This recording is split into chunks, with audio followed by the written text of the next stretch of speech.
manusia berisik, punya hati tapi tak hati-hati, beralaskan logika, sering merasa benar.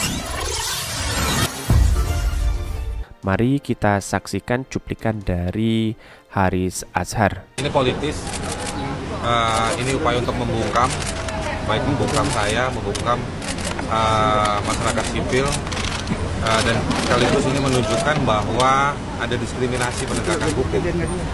Karena orang-orang yang dibungkam ini seperti saya, Fathia, adalah orang-orang yang juga sudah punya banyak laporan ke kantor polisi, termasuk ke Polda Metro Jaya, tetapi tidak pernah ditanggapi.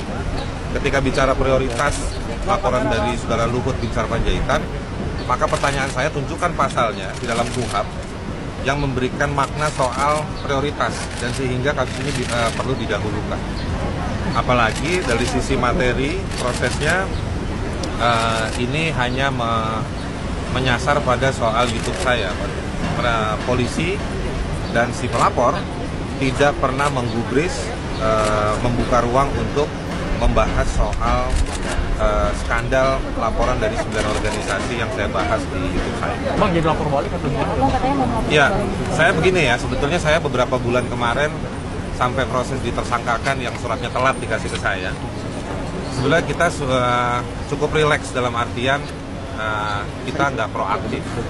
Meskipun kita menemukan bahwa ini ada dugaan tindak pidana atau kejahatan di sektor ekonomi dan investasi.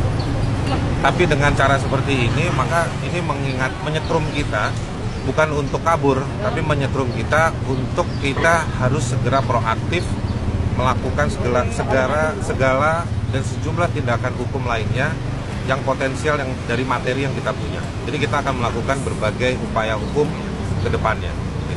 Bukan cuma saya, ada banyak teman-teman.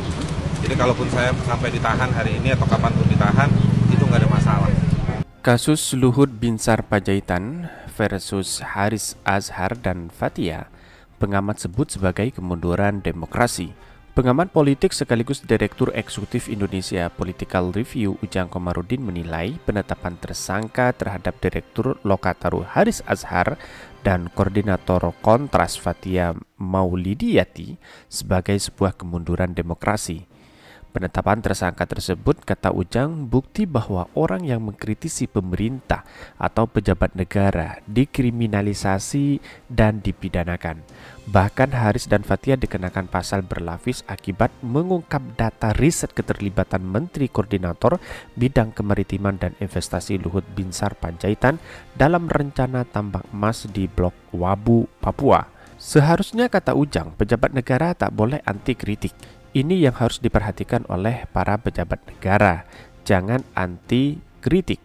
Kendati demikian, Ujang berpesan untuk menjadi aktivis yang kritis, tak boleh menyerah selama menegakkan kebenaran dan keadilan. Sebelumnya, Koordinator Kontras Fathia Maulidiyati mengaku dikenakan pasal berlapis akibat mengungkap data riset keterlibatan Menteri Koordinator Bidang Kemaritiman dan Investasi Luhut Binsar Panjaitan dalam rencana tambang emas di Blok Wabu.